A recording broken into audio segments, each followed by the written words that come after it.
am the movie maestro. Where's my watch?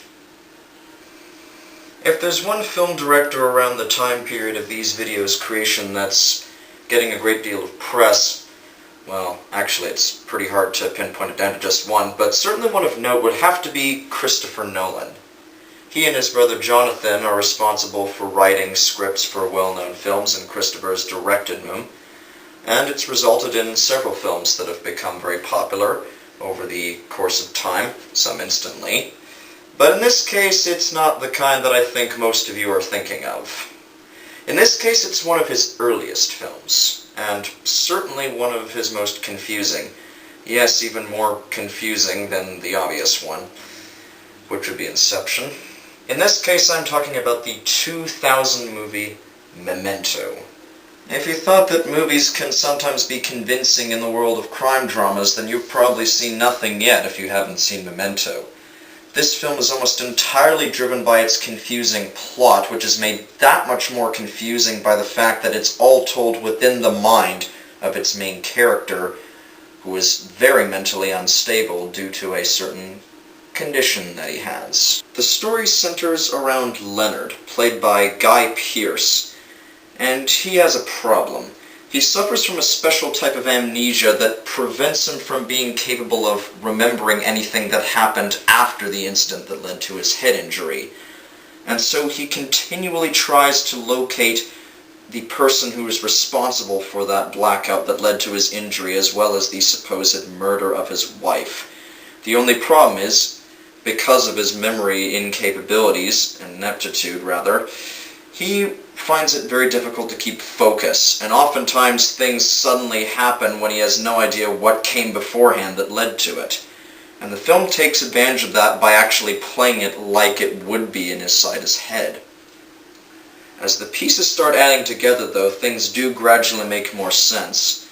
But in the meantime, he's constantly driven to try and figure out what was responsible for how he ended up the way he did, and wonders if the two people he interacts with the most might be responsible, the rather cheery but ultimately untrustworthy Teddy, played by Joe Pantoliano, and the femme fatale that every movie of this genre seems to need, in this case, a character named Natalie, played by Carrie Ann Moss, who seemingly has connections into the case. One of the reasons why this film is so difficult to follow is because almost everything's told out of order. In fact, the movie starts with where it ends chronologically, but gradually moves around in different directions, though it's somewhat supported by the fact that the character of Leonard does remind himself of things by taking pictures, notes, and tattooing himself, but even that can only go so far, especially when considering the plot twist at the end that, again, seems to go hand in hand with every movie of the film noir genre.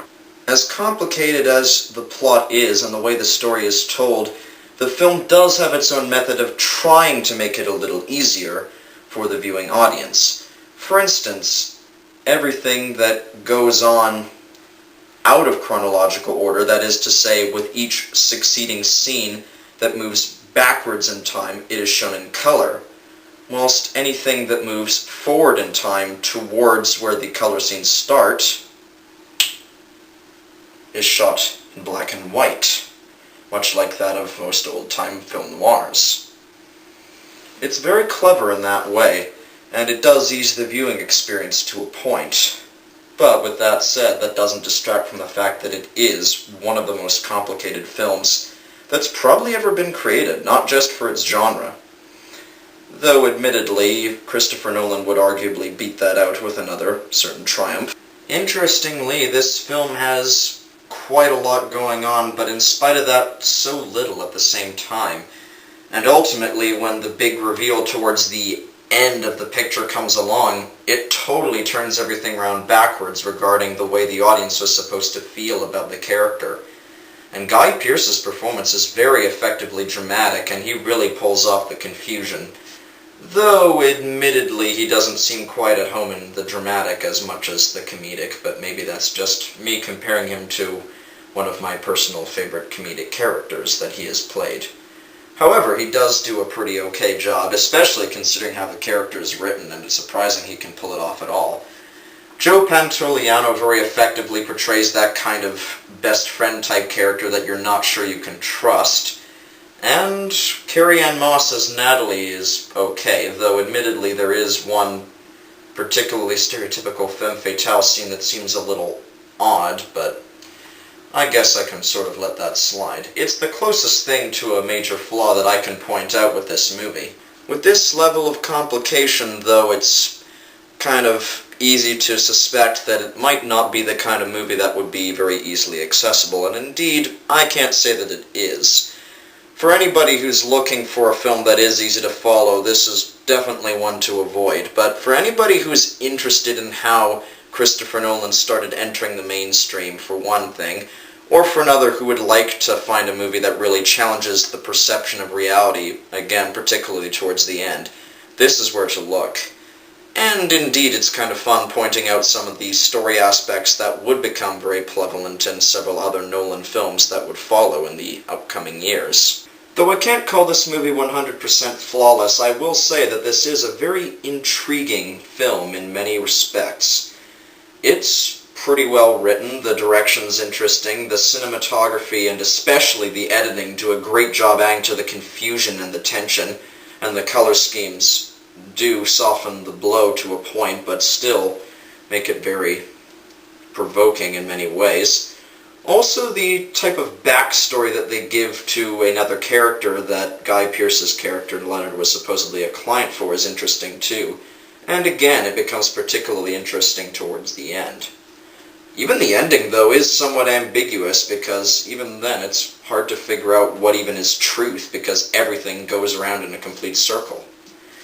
In short, this movie is very much a Christopher Nolan film, and for anybody interested, this is definitely worth checking out. Though if the reasons that I've stated before are rather disturbing or uncomfortable or not the kind of movie you'd enjoy, then I'd say give this a skip. But in my opinion, this is a very well done movie as far as a movie in itself is concerned, and I think it does a good job conveying what it tries to convey. Again, not perfect, but on the worth meter I'd at least give it a worth renting, and out of 5, I'd give this 3.5 out of 5. Thank you for your time. Seriously, what did happen to my watch?